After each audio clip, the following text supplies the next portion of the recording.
Howdy folks, Chef Christoph here from The Chef and the Grape, outside of the main tasting salon for the 2017 Vancouver International Wine Festival. I'm going to take you inside and introduce you to some of the players who are here tonight, some extraordinary winemakers from BC, across Canada, and around the world. So first off, Paul, thank you so much for making the time to be with me here today. Thanks for the opportunity, Christoph. And thanks for making the time, the energy, the resources to bring your wines all the way from Ontario to Vancouver. Paul, why was it important for you and for Château des Charmes to be here at the 2017 Vancouver International Wine Festival? Well, in my case, it was important to return to the wine festival because I made my first appearance probably around 25 years ago. Oh wow! And over the years have personally attended probably on 7 or 8 occasions. But it's been a few years since my last one, and so I think I was overdue for a return.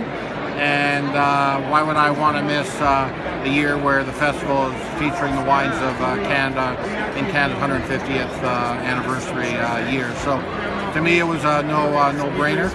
And the show has long been recognized as one of the very best, arguably the best wine festival in the country. It wouldn't have occurred to me to miss it this year.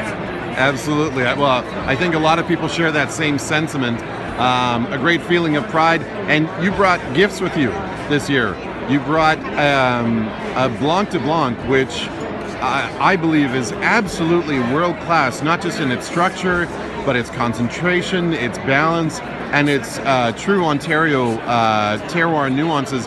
Can you tell me a little bit about the journey that Château des Charmes has gone through in order to get to the point where they could make world-class sparkling wine like this? No problem.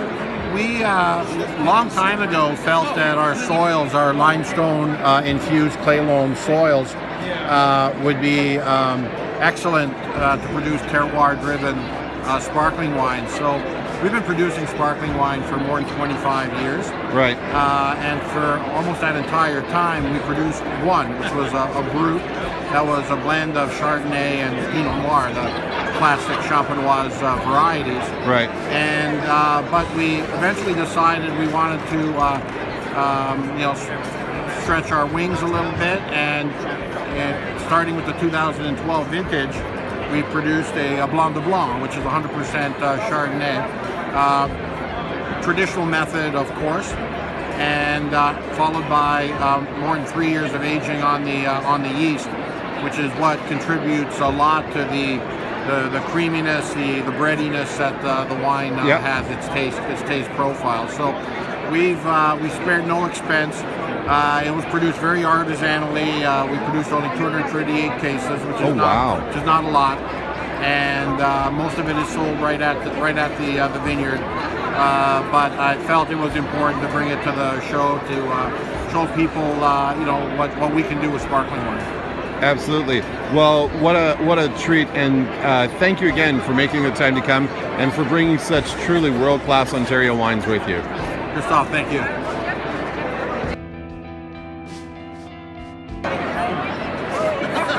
So, it's Rob? Michael, I'm so sorry. Michael, thank you so much for making the time to be with me today. My pleasure. Michael, I was wondering, why is it important for CC Gench to be here at the 2017 Vancouver International Wine Festival? One of the things about a festival of this type is that it gives you an opportunity to introduce you to many people who don't even know how to say your name, which is like CC Jentzsch Cellars. And Jentzsch is a family name, German in origin. The C and the C are Chris and Betty's middle initials. Okay. And so that's where the name came from. So I've been pronouncing it wrong all the way along. I haven't heard you pronounce it yet. Jentzsch. There you go. So here's the deal, is you think about changing the J to a Y. Yeah. Think bench, say Jentzsch. So if that works for you, that's great. Otherwise, Absolutely. we accept all pronunciations. So it's really about connecting one-on-one with. Absolutely. Many people might have heard.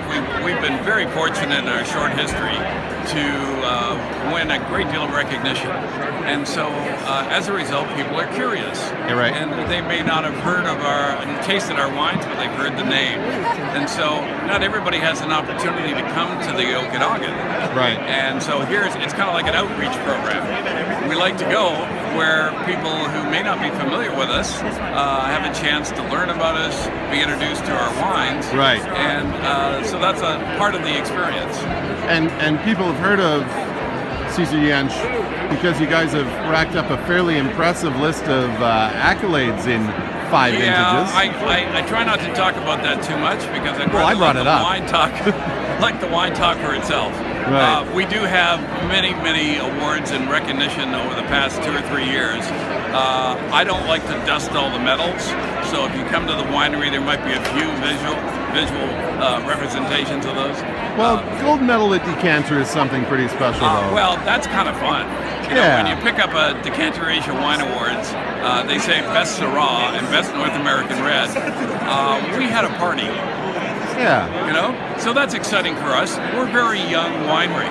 We are just about to release our 5th vintage, and so as a young winery, it's in a very crowded area of wine. We have to take every opportunity we can to introduce ourselves. And there's lots of curiosity, as I said before. And at a festival like this, you have people that are quite engaged and interested in learning something about the winery and then tasting the wines. And I was lucky enough to taste your small lot series Chardonnay. Wow, what a fantastic wine. Can you tell me a little bit about the journey that the winery has gone through to get their Chardonnay to such international level of quality and so quickly? Well, I think what the story is really that any winemaker is going to make the very best wine they can. The wine really starts in the vineyard. Right. Chris Yench is a farmer with the biggest hands of any other human I know. And that's what he does. He grows stuff. Yep. You know, and in around Third 2000 generation on the property, right? Well, yes, and their family, the family has been growing stuff in the Okanagan since 1929. Right. And they were tree fruit farmers, cherries most recently, and around 2000 they started to convert to vines. And the cherry market just kind of fell apart, the export market. And that was a very gutsy thing to do, is to cut down 20-year-old cherry trees producing world-class cherries and switching up to vines, which you have to wait 4 years to get any money back from. Yep. So very gutsy move. And then it's a matter of starting with a few wines. We started with a Bordeaux-style blend called the Chase. Yep. And the Syrah, and a Cabernet Merlot, and those kind of were the base wines from 12 into 13. And we had a little bit of Viognier and a little bit of Gewürztraminer, but more recently, we now have a 5-year-old Chardonnay vineyard, and that Chardonnay is grown in Summerland. Right. Chris used to live behind the winery on Highway 97, just south of Oliver. What, like in a trailer or something? No, it's probably a pretty nice house. But unfortunately, there was a landslide and mud flow, which a dam up above us broke and took his house. Wow. So he up and moved to the edge of a cliff in Summerland. All right. Because while they were looking at the property, he looked over the cliff and saw 3 wonderful terraces down to the lake. Right. With the southeast exposure, perfect for Chardonnay. So we had a Chardonnay, we had another white in the portfolio, and so we've only had 2 vintages, 14 and 15. Yeah. Both have won accolades in competitions. So it's a really exciting thing for us because we have been so focused on the reds and the Bordeaux varietals, particularly in 2 of our vineyards. So it's nice to have one that's just specializing in a white varietal, the Chardonnay. And this particular Chardonnay, 2015, as was the 2014, barrel fermented but very lightly. Yeah. So the 2015 is a lightly oaked, 6 months in barrel, second year use French oak. So you get a very light kiss of oak, Yeah. which allows you to present a wine while oaked is very friendly and very approachable. Yeah, it's an absolutely extraordinary wine. Thank you so much for making some time to pleasure. be with me today. So and wait a second, time for the close-up. this is the wine, folks.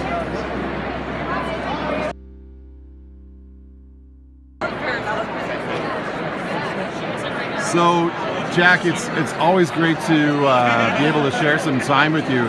Thank you so much for making the time to come to Vancouver and to share some time with me. Always a pleasure.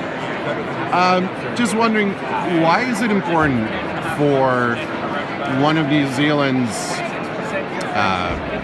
biggest wineries, most prestigious wineries, why is it important for Mudhouse to make the time, the effort, the finances to come here to Vancouver and to the Vancouver International? I think New Zealand recognises that Canada as a whole is a really strong market for New Zealand wine, and BC is no different. Our brand's really well established in the New Zealand market, the UK, and starting to get some real good growth in the Australian market. The North Right. American part of our program's been probably something we need to establish, and so there's no better place to come to probably the world's best consumer wine fair to see how your wines perform in front of the consumer and in front of Right. the trade. So the other added benefit is we get to spend some time with our local partners and then meet other people in the trade. So, Beautiful. And you brought one of my favorite Sauv Blancs ever in the world. You brought the Woolshed Sauv Blanc with you. Let's see if we can get a... somebody grab that. Yeah, absolutely. So anyway, that is. Can you tell me a little bit start off with the about white. Pinot Gris is how the Woolshed Sauv Blanc came to be and why it's important to Mudhouse? So the vineyard for the Woolshed was planted around about 2001. It's planted on an old glacial moraine deposit, so it's sort of a combination of I guess alluvial riverstone and clay soils. So the other thing it doubles is actually the brand home of Mudhouse. So our guest, our visitation area for the trade is all in that vineyard. So Oh, wow. this wine is a real focus of what we do. the same respect. As far as wine style, we wanted a wine style that really speaks to obviously that site, but also shows Sauvignon that can have texture and weight and concentration on the palate and real intrigue without having to use anything else. So we make it as dry as possible as we can. So less than 2 grams of residual, which is pretty dry. Yes. And we want it to have texture and weight. It's literally just from the fruit on the vine. We're not afraid of phenolics, so we like a little bit of textural crunch, which is one of the reasons why I think you enjoy it. No, it's a pretty bold and dynamic wine, and there's a purity to the expression of fruit, which I think comes from. I know that organic principles are very important to Mudhouse. Can you tell me a little bit about why it is so important to Mudhouse wines? We've got. But this one is We work within the Sustainable Wine Growing New Zealand program. We don't currently have all our vineyards through a proper organic program, but we do some organic trials. The interesting thing we find, particularly with what we've done in Sauvignon and Riesling, is that we see a change initially around the texture and the thickness of the skins. So, Okay. and that's something we're looking closely at. A lot of our trials for organics has been based around Lycra Valley because we've got a spread of varietals across Brie, Sauvignon, and Okay. this one Beautiful. is the number one recommendation. Well, Jack, it's always a pleasure to hang out and share some time with you. Thanks so much for making the time, my friend. Yeah, thank you.